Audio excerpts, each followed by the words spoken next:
காஞ்சிபுரத்தில் இருக்க அத்திவரதர் கோவில். இந்த கோவிலில் இருக்கிறது 100 கால் மண்டபம். அந்த சிற்பம்லாம் பாருங்கள் எவ்வளோ அழகாக இருக்குது. பார்க்குறதுக்கே அவ்வளோ கலைநயமிக்கமாக இருக்குது. காஞ்சிபுரத்தில் இருக்கிறவங்க கண்டிப்பாக இந்த கோவிலுக்கு போயிட்டு வாங்க. அவ்வளோ அழகாக இருக்கும் இந்த கோவில் பார்க்குறதுக்கே.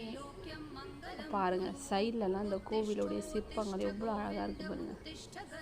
அவ்வளோ அழகாக, அவ்வளோ பெரிய கோவில் இந்த கோவில். பூந்தமல்லியில் இருக்க பெருமாள் கோவில் இந்த கோவிலை பார்த்து நம்பிகள் இந்த கோவிலுக்கு வருவாராம். பூ கட்டி எடுத்துங்க வருவாராம். அவருக்கு கொடுத்த அந்த சொத்துல அவர் பெருமாள் கோவில் கட்டியிருக்காரு. இந்த கோவிலை வச்சு தான் அவர் கட்டினாரு.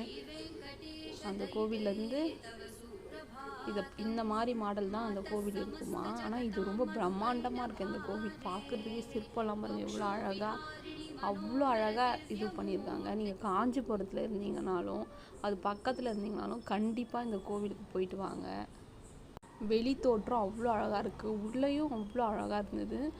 உள்ளே ஒரு சில இது தான் பார்க்க முடிஞ்சுது. இங்கே பாருங்கள் எவ்வளோ அழகாக இருக்குது. மூளை வரனா வீடியோ எடுக்கக்கூடாது. அவ்வளோ பெரிய கோவில், அவ்வளோ அழகாக. அந்த குளத்துல தான் அத்திவரதர் தூங்கிட்டு இருக்காரு.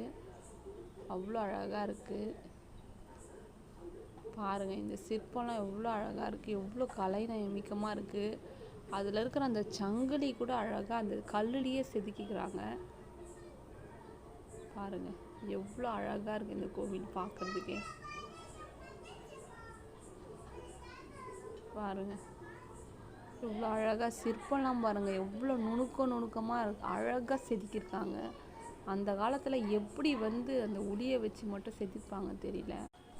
அவ்வளோ அழகாக இருக்குது இந்த கோவில். வெளி தோற்றமும் இதாக இருந்தது. இந்த கோவிலில் சுற்றி அவ்வளோ அழகு சிற்பம், கோவில் அதெல்லாம் பிடிக்கிறவங்க கண்டிப்பாக அந்த கோவிலை போய் பார்க்கணும். அவ்வளோ அழகாக சூப்பராக இருக்குது. அந்த சிற்ப வேலைப்பாடு கீழெல்லாம் பாருங்கள் எவ்வளோ அழகாக இருக்குது.